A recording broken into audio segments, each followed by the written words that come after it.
గౌరిపల్లి కలకొండపల్లి మండలం అభివృద్ధి అనే పేరుతోటి ఈరోజు ఈ గౌరిపల్లి కానీ ఈ ఖానాపూర్ కానీ ఈ గర్వపేట కానీ ఇక్కడ సగడంపల్లి కానీ ఇక్కడ గ్రామాలు మొత్తం ప్రజలని రోడ్లనే పడేసారు. అంతా అయోమయాన్ని గురి చేశారు. మొత్తం ఒక క్లారిటీ లేదు, ఒక ఏం లేదు. కేసీఆర్ హయాంలో ఒక అనాల్మెంట్, ఇక్కడ ఈ ప్రభుత్వంలో ఒక అనాల్మెంట్. అసలు అది సర్వే అధికారులు లేరు, ఎవరు లేరు. మొత్తం ఊహాగానాలు చేసి ప్రజలను అయోమయానికి గురి చేస్తారు. చాలామంది పేదలకు ఏం చెప్పు ఏదన్నా ఊహాగానంగా చేసుకుంటారు. ఇది స్పష్టంగా అందరికి చెప్పాల్సిన అధికారం అందరికి ఉంది. నిన్న మేము ఎమ్మెల్యే తానికి కలోనీకి పోయినాం. పోతే ఆయన ఏమంటుంటే నాకు ఈ ఆయన తాలూకా ఎమ్మెల్యే ఇన్ఛార్జ్ ఏదున్నా ఎమ్మెల్యే కసిరెడ్డి నారాయణ రెడ్డి గారు, ఆయన ఏదున్నా ఆయనకి ఇన్ఫర్మేషన్ ఉంటుంది ఖచ్చితంగా. ఆయన ఏమంటాడు, నాకు తెలియకుండానే ఇది అనాలిసిస్ వచ్చేసింది, ఇట్లా చేసిరు, నాకు తెలియదని ఆయన అంటుండు.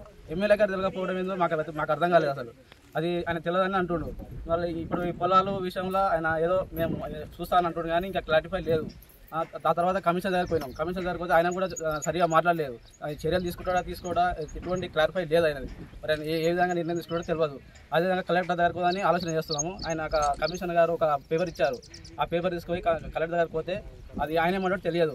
వీళ్ళు అధికారులు ఏమంటే నిమ్మకి నీరెత్తినట్టు ప్రవర్తిస్తారు. అసలు అది ఏం మాట్లాడినా ఏది జరిగినా ఇక్కడ పోతే అటు పోతే ఇటు పోతే తిప్పుతారు తప్ప వీళ్ళు మొత్తం వీళ్ళ చదువు బాల్యం లేదని ఎట్లా అనుకుంటారు, పిచ్చోళ్ళు అనుకుంటారో ఏమనుకుంటారో తెలియదు. అటు తిప్పుతారు ఎటు ఏ సమాధానం లేదు.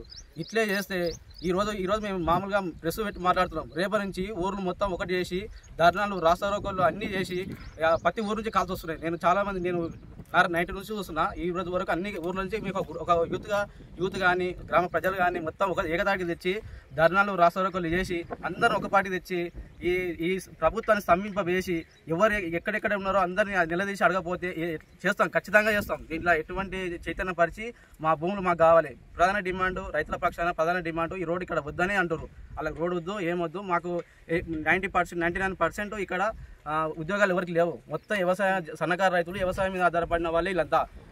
ఇది రోడ్ వస్తే వాళ్ళు ఏం చేసుకుంటారు, అందరికి మళ్ళీ ఎకరా కూడా ఎక్కువ లేదు. అందరికీ ఎకరన్నర 2 ఎకరాల వరకే ఉంది.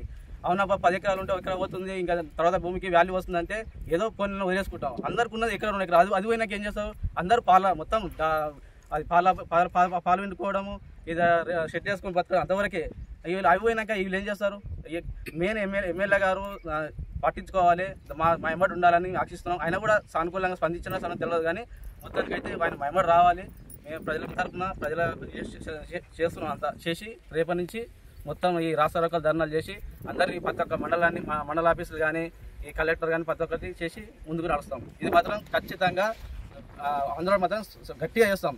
ఇది ఎట్లా అంటే ప్రభుత్వం కదలాలి, అంత స్ట్రాంగ్గా చేస్తాం.